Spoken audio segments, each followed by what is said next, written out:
ഞാൻ ചെറുതായിരുന്ന സമയത്തെ, ചെറുതെന്ന് പറയുമ്പോൾ കുറേ വർഷങ്ങൾക്ക് മുൻപല്ല, കുറച്ച് വർഷങ്ങൾക്ക് മുൻപ്, ആ സമയത്ത് ഞാൻ പുറത്തോട്ടൊക്കെ പോകുമ്പം അല്ലെങ്കിൽ എവിടെയെങ്കിലും ഒരു അൺനോൺ പേഴ്സണിനെ കാണുമ്പോൾ അവരുടെ അടുത്ത് എന്തെങ്കിലും സംസാരിക്കണമെന്നുണ്ടെങ്കിൽ അവരെ മാമി എന്ന് വിളിച്ചാണ് സംസാരിക്കാറ്.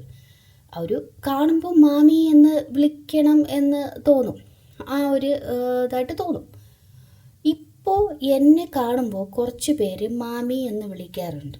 എൻ്റെ ചോദ്യം ഇതാണ്, ഞാൻ അന്ന് മാമി എന്ന് വിളിച്ചവർക്ക് എൻ്റെ ഇപ്പോഴുള്ള ഏജ് തന്നെയാണോ ഉണ്ടായിരുന്നത്, അതോ ഞാനപ്പോൾ വിളിച്ചവർക്ക് നല്ല പ്രായമുണ്ടായിരുന്നു? കാരണം അവരെ കാണുമ്പോൾ ചേച്ചി എന്ന് വിളിക്കാൻ തോന്നൂല, മാമി എന്ന് വിളിക്കണം എന്ന് തന്നെയാണ് തോന്നാറ്.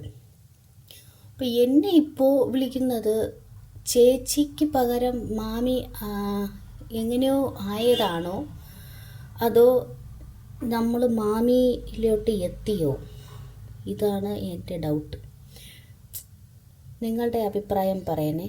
പിന്നെ എന്നെ മാമി എന്നല്ല അമ്മുമ്മ എന്ന് വിളിക്കാൻ തോന്നുന്നു എന്ന് മാത്രം ആരും പറയരുത്, എനിക്ക് സങ്കടം.